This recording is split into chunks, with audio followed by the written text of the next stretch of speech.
What's up, guys? Thanks for listening to One Concerned American. On tonight's show, we're going to be covering mind control. I've actually made a video about this in the past when I first started this channel, but at the time I didn't know how to put clips in my videos. I was just learning how to use the microphone. So I wanted to make something a little bit more in depth. Now, we all know the election's coming up. Many of you are probably super excited to go and vote. But personally, I'm just to the point where I don't really want to vote. I don't really care what happens either way, because I think this country is beyond the point where it could really be saved. Let alone, I don't think that one person is going to save it. I think we actually need to come together if we're going to fix this thing. If you haven't actually looked at these guys closely, I don't know how you could actually go out there and vote for these guys and feel good about it. For example, we all have seen Joe Biden clearly losing his mind. He's talked about being in the swimming pool and little black kids feeling his blonde leg hairs. He said he likes kids sitting in his lap. He's got corruption ties from Ukraine, China. We've seen his son pictured with a crack pipe or a meth pipe in his mouth, and things are just getting really out of hand with this guy. So I don't think there's any way that he's really going to be elected. I don't think there was ever really a chance that he was going to be. And if you look at Trump, I mean, clearly he's the puppet of choice because he's so great at keeping people divided in this country. Like every tweet he puts out just triggers millions and millions of people. So I don't see any way that he would be leaving office unless something drastic were to happen. But if you really study Trump, guys, I mean, I voted for him in 2016. But now that I've researched it, I just can't do it again unless we see some arrests or something major happens, because this man took over $300 million from George Soros many years ago in a loan that was forgiven. But people think that George Soros is somehow his biggest enemy, and he can't do anything to stop George Soros from bringing this country down. In a town hall just the other night, Donald Trump said that he doesn't even know who he has a $400 million debt to. Okay, so this is crazy. I mean, this guy has countless ties with Epstein, people on his own cabinet initially that were tied with Epstein. His attorney general has a couple of ties to Epstein. His own Secretary of the Commerce, Wilbur Ross, worked for the Rothschild Bankruptcy Corporation for 25 years, people. But Donald Trump's stopping the cabal, right? Oh, they're sacrificing kids. I know. Just relax, okay? That's not what this video is about. I'm just trying to show you that we are all being divided, but we really need to come together. And I'm going to show you how this country has been working psychologically and through the use of mind control to keep people docile and to keep Americans divided now for decades. One of the ways that this happens is through what you are actually seeing in this picture right now. If you look in the bottom right corner of this painting, you'll see a small section of the ice within a window. Can you make out what's there? What about now? So if you look at that ice cube very closely, you'll see something kind of sexual is being implied here. This wasn't meant to be something obvious. It was meant to be something that would sink into your subconscious and make you want to buy this drink. And this is one of the ways that mind control works. It can be very subtle. It can be things like repetition that are happening on the news, almost like a subtle hypnosis. But it also is possible to completely control a person and make them do things that they would not otherwise do through combinations of torture, electrical shock, drugs, and so on. And this has been confirmed in the congressional record. If you look at these quotes here, this is from a man named Dr. Jose Delgado. And in 1974, he was quoted in the congressional record as having said, "We need a program of psychosurgery for political control of our society. The purpose is physical control of the mind. Everyone who deviates from the given norm can be surgically mutilated." Going on, we see that he later said, "The individual may think that the most important reality is his own existence, but this is only his personal point of view. This lacks historical perspective. Man does not have the right to develop his own mind. This kind of liberal orientation has great appeal. We must electronically control the brain. Someday armies and generals will be controlled by electric stimulation of the brain." Now, take a look at this book. physical control of the mind toward a psycho-civilized society by this Dr. Delgado. And look at the symbol. Wouldn't you know? It's one eye, folks. And you notice how it's cleverly made into this shape of a globe, right? These guys are laughing at us. They put the symbolism right in front of us, but a lot of people don't want to talk about it. And if you have any doubts about how serious the mind control is in this country, I want you to think about the fact that the FBI, the CIA, and the NSA, all of the agencies which have studied mind control and know how to use these methods on people, they were created by highly degreed Freemasons, folks. Franklin Delano Roosevelt was a 32nd degree Freemason, and he started the FBI, and he also gave this country our first run of socialism through the New Deal. And then going on, we had Harry Truman create the CIA and the NSA after World War II. And these guys basically function as secret police. And what they perpetrate against our country, ladies and gentlemen, is an art called psychopolitics. We're going to be going over a couple texts at the end of this video that cover this topic. We're going to talk about Hollywood and look at some clips and places that you may have seen references to mind control first, and then we're going to get into a couple of books on mind control. But I want you to think about the definition here. And this is the art and science of asserting and maintaining dominion over the thoughts and loyalties of individuals, officers, bureaus, and masses, and the effecting of the conquest of enemy nations through mental healing. You can also see at the top that the people who perpetrate these forms of mind control are essentially socialist, and they do believe that people are animals. Okay, they believe that we're nothing more than cattle. So I want you to watch this video. This is a short 1.5-minute clip of Jim Carrey talking about what is the real purpose of these Hollywood talk shows, how are they connected to the secret societies, what are their symbols like. Check this out and then we'll talk about it.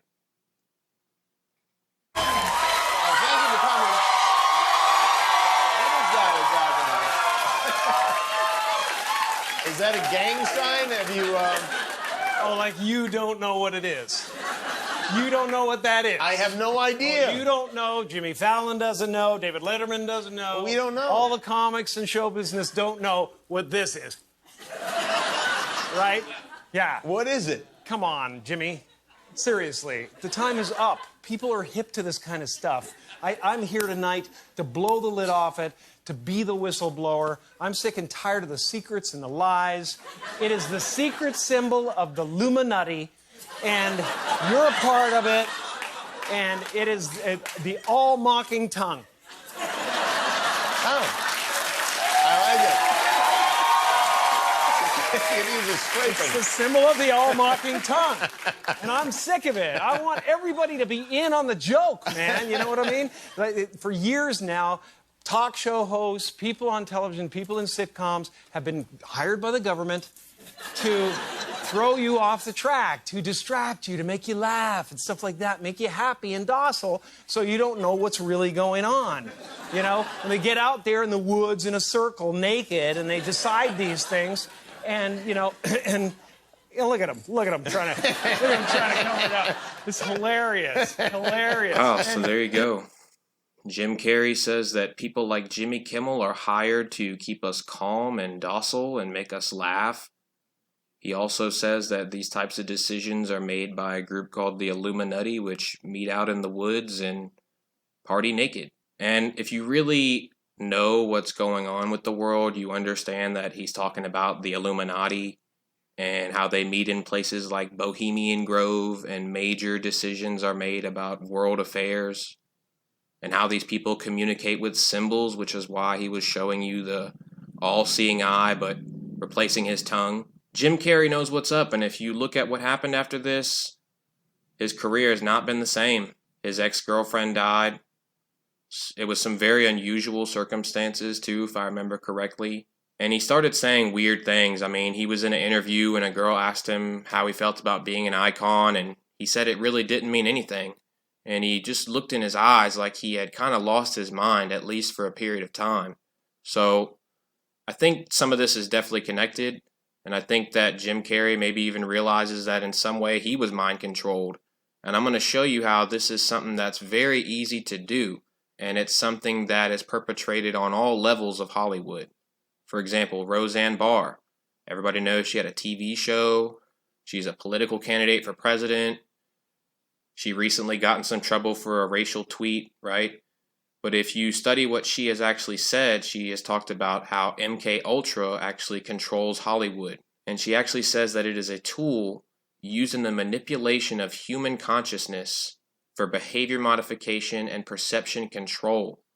She says that, quote, Hollywood is the one that keeps all of this power structure.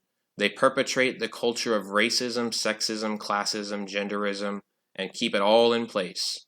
They continue to feed it, and they make a lot of money doing it. They do it at the behest of their masters who run everything.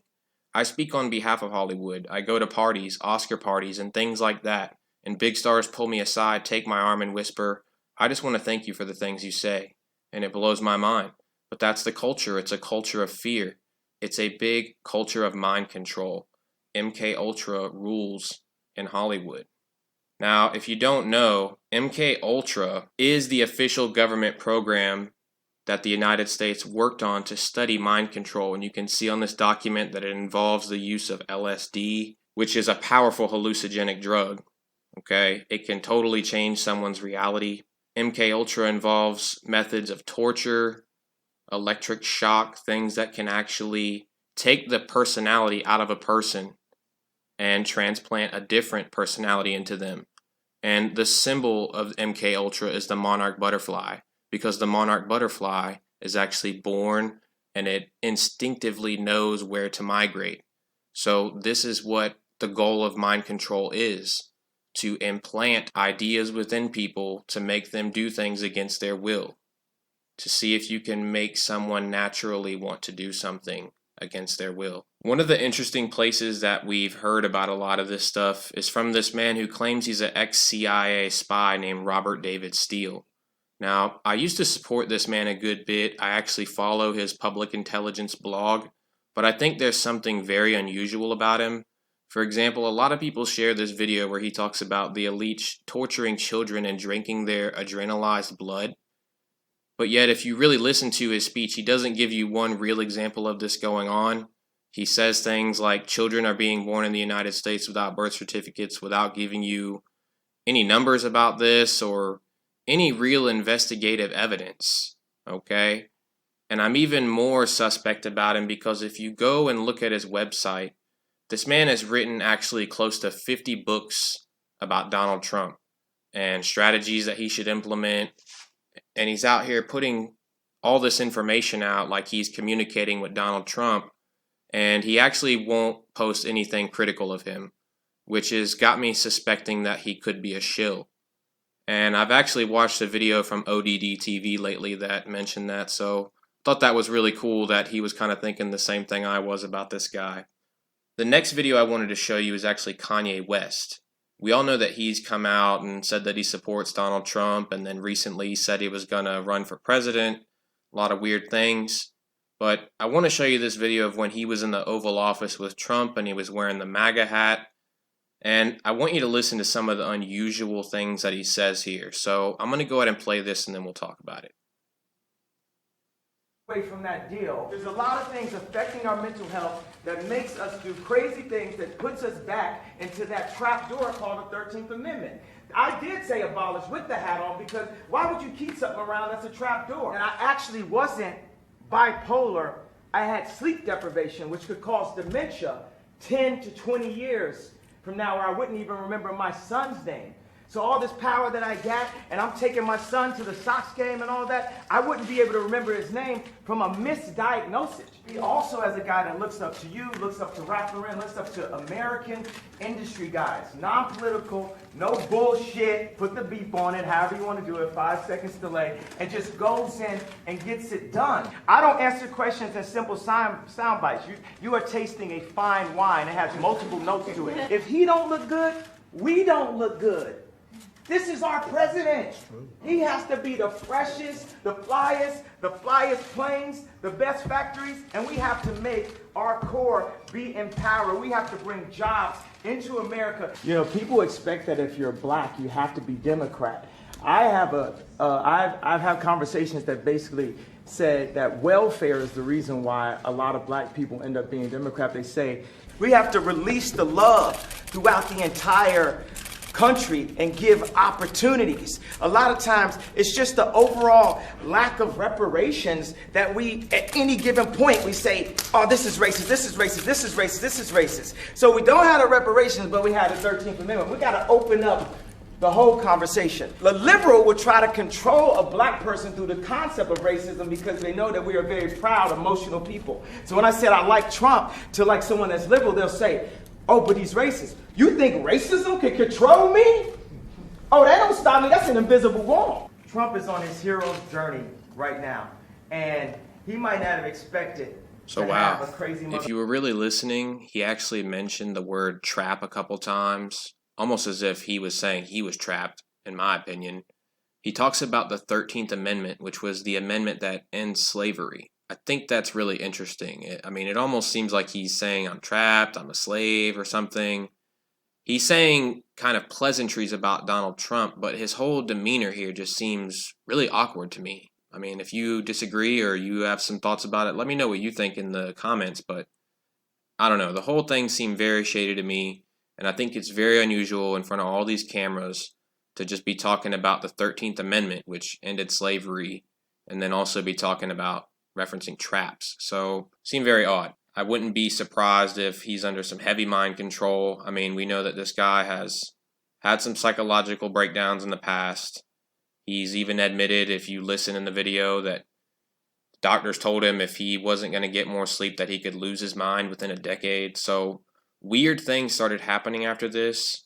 If you've really been paying attention, he came out and said that he was no longer a slave, and he started his own church. He came out and said that Hollywood was evil.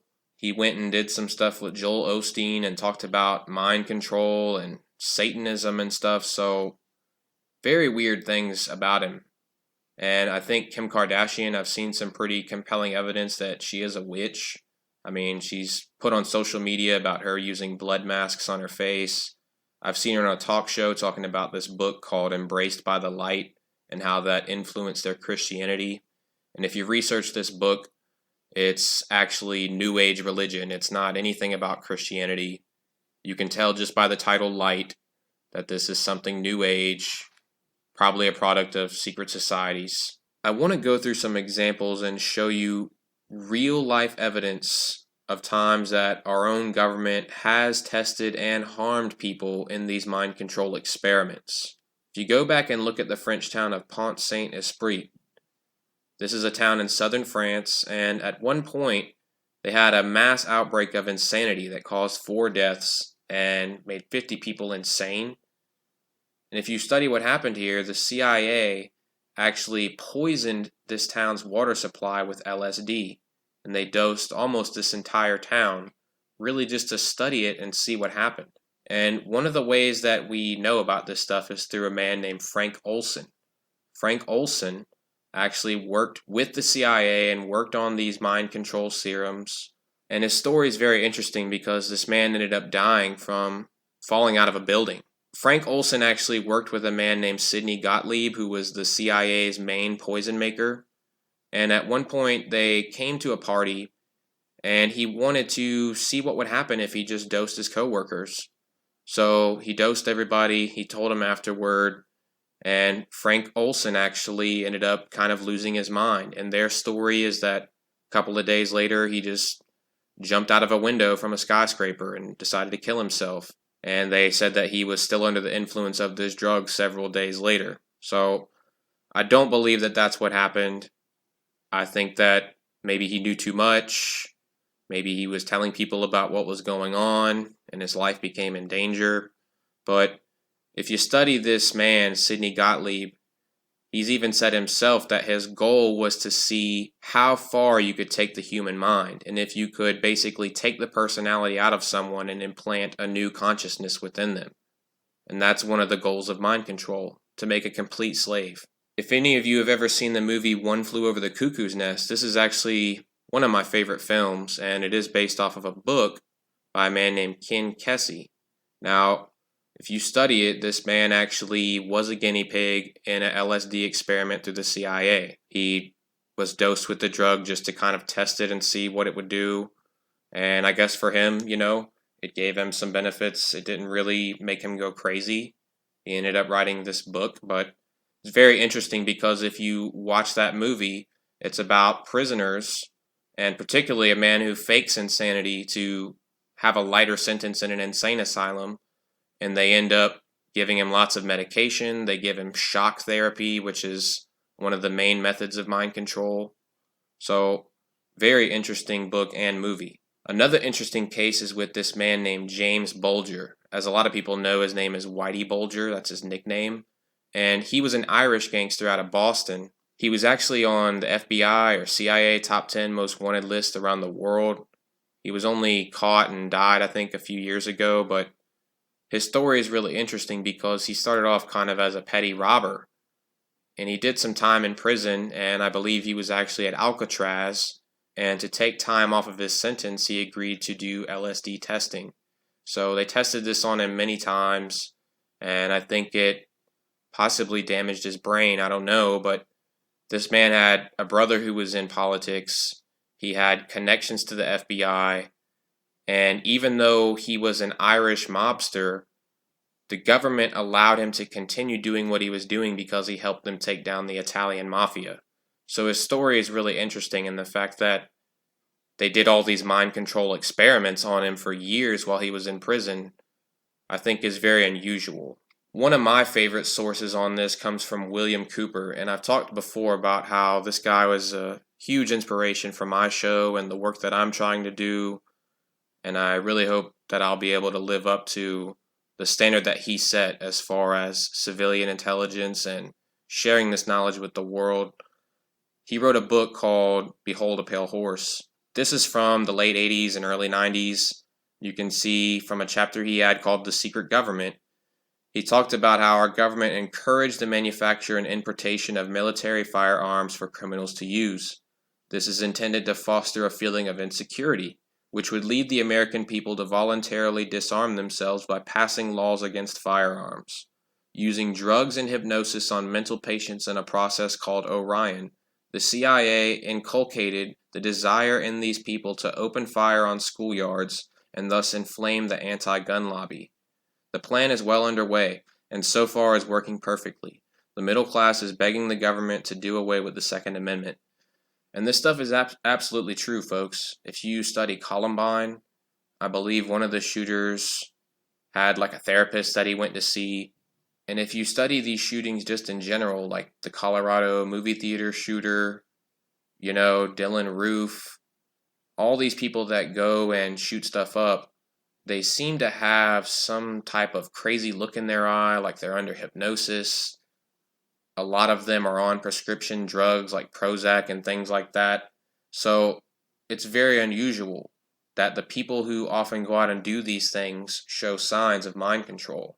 There's also evidence that Sirhan Sirhan, who was the killer of Robert F. Kennedy, that he was on mind control when he actually killed that man. So a lot of people have said that there's evidence he was under hypnosis and he kind of said he didn't remember what happened afterward. Lots of really interesting evidence there. There's also testimony that you can go and read for yourself. For example, this is from Washington, D.C. in 1995, the United States of America Advisory Committee on Human Radiation Experiments. You can see this woman, Christine De Nicola. She said that she was a subject in radiation and mind control drug experiments, and these were performed in conjunction with mind control techniques and drugs in Tucson, Arizona. Another girl named Claudia Mullen said that she became a pawn in the government's game, whose ultimate goal was mind control and to create the perfect spy, all through the use of chemicals, radiation, drugs, hypnosis, electric shock, isolation in tubs of water, sleep deprivation, brainwashing, verbal, physical, emotional, and sexual abuse. I was exploited unwillingly for nearly 3 decades of my life, and the only explanation given to me were that the end justifies the means, and that I was serving my country. Additionally, she says that children are used as subjects because they were more fun and cheaper too. There's also the case of this man named John St. Clair Aquay versus the National Security Agency. This man has a lot of documented evidence of how the National Security Agency spies on people, and I think that this is really interesting stuff that you need to look into. Now, some of the stuff that's covered throughout this case is information about how the NSA basically has blanket coverage of all electronic communications in the United States and the world to ensure national security. The NSA station at Fort Meade, Maryland has the most advanced computers in the world since the early 1960s. NSA technology is developed and implemented in secret from private corporations, academia, and the general public. The signals intelligence mission of the NSA has evolved into a program of decoding electromagnetic frequency waves in the environment for wirelessly tapping into computers and tracking persons with the electrical currents in their bodies. Signals intelligence is based on the fact that everything in the environment with an electric current in it has a magnetic flux around it which gives off EMF waves. The NSA Department of Defense has developed proprietary advanced digital equipment which can remotely analyze all objects, whether man-made or organic, that have electrical activity. The NSA also has domestic intelligence on all U.S. citizens. It gathers information on citizens who might be of interest to any of the over 50,000 NSA agents. These agents are authorized by executive order to go spy on anyone. The NSA has a permanent national security anti-terrorist surveillance network in place. The surveillance network is completely disguised and hidden from the public. Tracking individuals in the United States is easily and cost-effectively implemented with the NSA's electronic surveillance network. This network covers the entire United States, involves tens of thousands of NSA personnel, and tracks millions of persons simultaneously. Cost-effective implementation of operations is assured by NSA computer technology designed to minimize operations cost. The personnel serve in quasi-public positions in their communities and run cover business and legitimate businesses that can inform the intelligence community of persons they would want to track. NSA personnel in the community usually have cover identities such as social workers, lawyers, and business owners.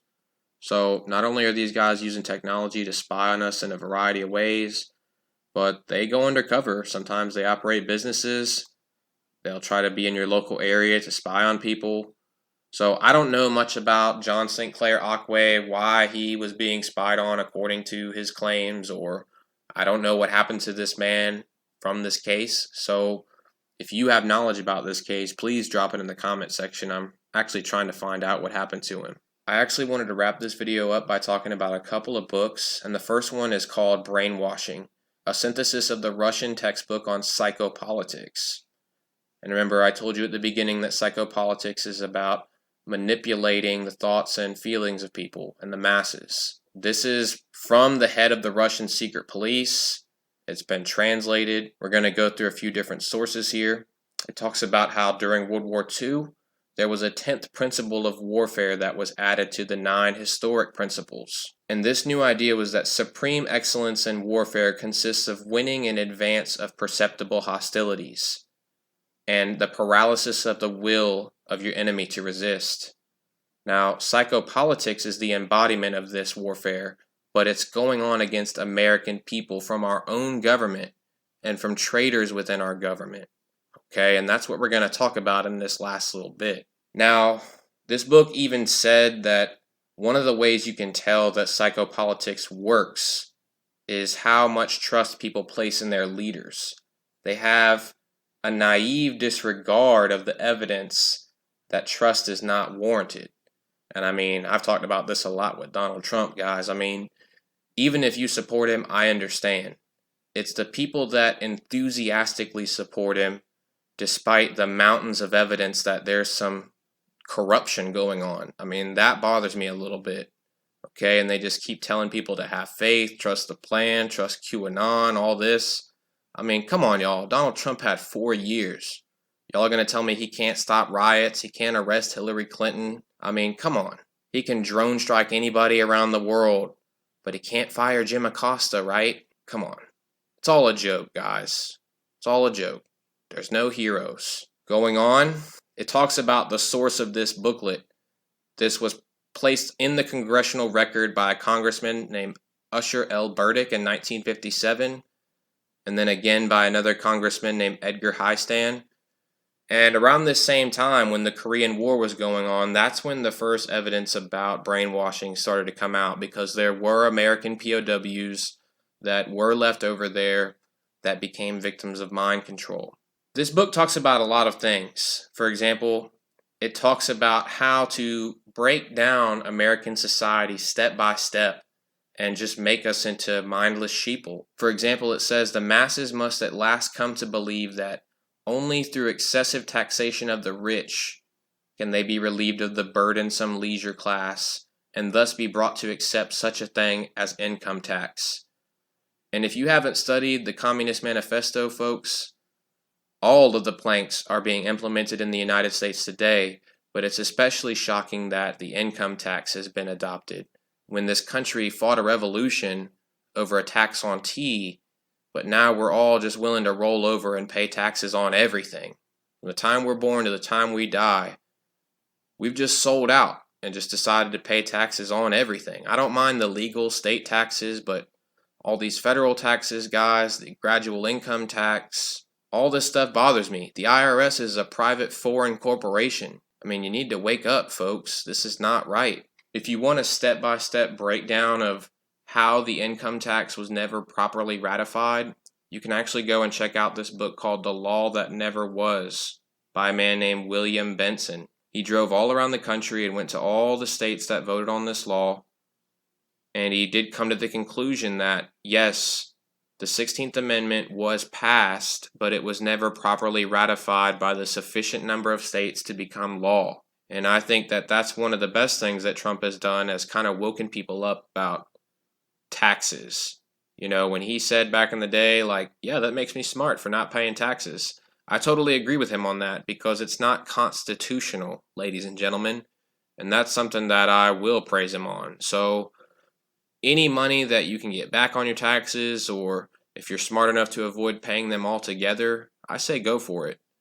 Because this thing was not properly ratified, and at some point, people will come out and realize this, and it will be done away with, or at least revised to another form. Another thing that this book on psychopolitics gets into is how to break down our culture. For example, it says the tenets of rugged individualism, personal determinism, self-will, imagination, and personal creativeness are alike in the masses, antipathetic to the good of the greater state. So basically, we have to do away with individuality if we want to get closer to a world government. We have to get people thinking about the greater good and the nation as a whole. And this is interesting because if you look at what the Smithsonian Museum on African American history and stuff has been putting out, they put out this stuff about assumptions and aspects of whiteness in the United States. And it talks about how things like rugged individualism are a degree of whiteness. You can see how they're trying to put a negative stigma to some of these foundational principles of our country. Okay, like the family structure, emphasis on the scientific method, history, Protestant work ethic. I mean, this country was founded by people who were essentially Protestant, fleeing from religious persecution. And you can see it says things like, if you don't meet your goals, you didn't work hard enough. This stuff, it really seems like very divisive. I don't understand how anybody associated with history would put stuff like this out and say that it has anything to do with whiteness. I mean, everybody should at least be talking about the scientific method or individuality and work ethic. I mean, there's nothing wrong with that stuff. So I think that this is evidence that most of our academia has been infiltrated by cultural Marxists. And that's obvious if you're an adult who's been through college and had time to look back on these things. I also want to point out how it says the psychopolitician in his program of degradation should at all times bring into question any family which is deeply religious and hold their religious connections responsible for any neurotic or psychotic condition.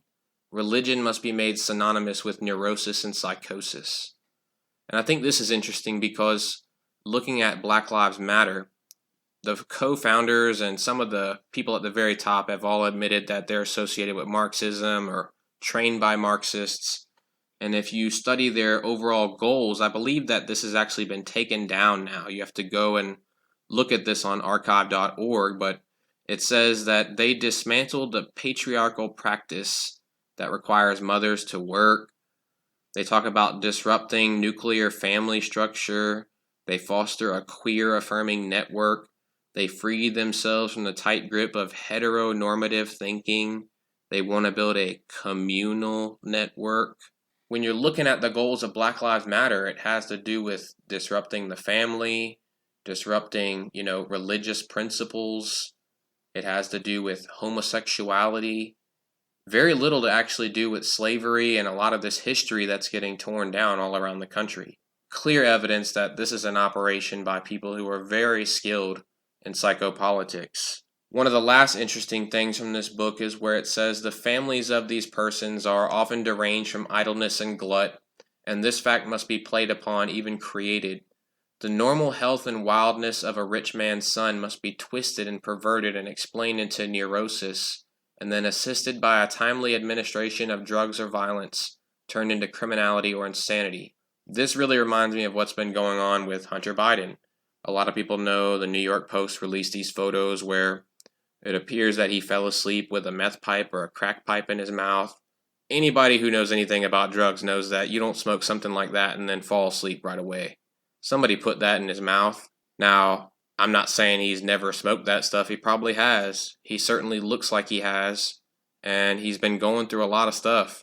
A lot of people saw this text where he basically admitted that his father is corrupt and that he's forcing Hunter to give him half of all the money he's making in these places like Ukraine and China.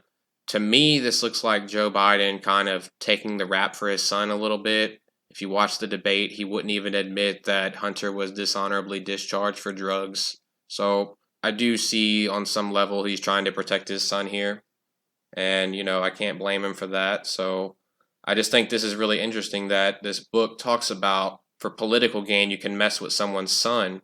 And we see this happening. Now, I know Hunter Biden is corrupt. I don't support him or his dad at all. Again, I'm just making this connection to the book for you guys, okay? We also see that it says the amounts of promiscuity which can be induced in mental patients can work definitely to the advantage of the psychopolitical recruiting agent. The dupe can thus be induced into many lurid sexual contacts, and these properly witnessed can thereafter be used as blackmail material to assist any future of pain drug hypnosis in causing him to execute orders. This book flat out says you can take someone who is mind controlled, you can put them in a sexual situation, and if it's properly witnessed, you can use it as blackmail.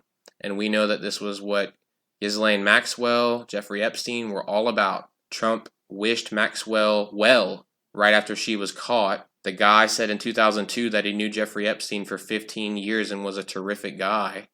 So something is not right as far as Donald Trump's connections to all this. And think what you guys want. I don't know. If you just want to think it's a coincidence and that he's just a rich guy and he just took photos with lots of people, even though he's pictured with them like 10 times. Something is not right about that, guys. And to be close to him in New York and Florida, come on, wake up, folks. Finally, this book near the end talks about how it is possible to conduct mass hypnotism. It is possible to conduct mass hypnotism, and this can be accomplished by many different ways, but the end goal in such a procedure would be the alteration of the loyalties of an entire nation in a short period of time by mass hypnotism. And this is what the news is all about, folks.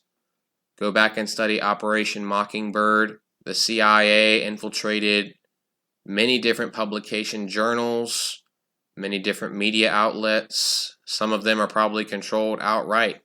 So you shouldn't believe anything that you see on the news unless you can prove it in your own research. That's my belief. Who knows to what degree these stories are scripted. And if anything else, that is one thing that I do like about Donald Trump is that he's gotten more people involved. A lot more people are at least questioning things. And so in that way, I think there has been some good that has come out of his presidency. So there you have it, guys. I wanted to close this video by saying that one of the reasons I probably won't be voting doesn't have anything just to do with Donald Trump or Joe Biden. I've seen too much evidence that our own government has perpetrated violence, mind control, and all types of divisive tactics against us as a population. And I won't continue to support it as long as there's violence and as long as all this divisive stuff keeps coming out. I'm trying to bring people together. If that's not something that you're interested in and you don't like the conspiracies, then I understand. I know this information is not for everybody. Waking up is not the most fun thing. Stepping outside of that comfort zone of having a political savior is not an easy feeling. Okay? And I've been there. And I'm not asking anybody to just totally walk away from your candidate. I'm just saying, look at the bigger picture. Look at what's really going on. Look at how we're being divided. That's what you should be doing, in my opinion. If you get anything from this channel, if you appreciate this work, or if you just want to help out, I'd appreciate anything that you could give to my Patreon page. If you give as little as $1, I'll add you to my virtual library, which has books like we covered tonight, as well as many others on Freemasonry, mind control, survival, history, geopolitics, all types of stuff, conspiracies. I'll probably make a video soon about all the different books I have in there, just so some of you guys who may or may not be on the fence can decide whether or not you want to join. But I am trying to build like a civilian intelligence network, guys, so I'm serious about this. Let me know what you guys think. I hope you appreciated this video. If you get a chance, please check out the Patreon. I hope you guys and your families all have a blessed life. Take care.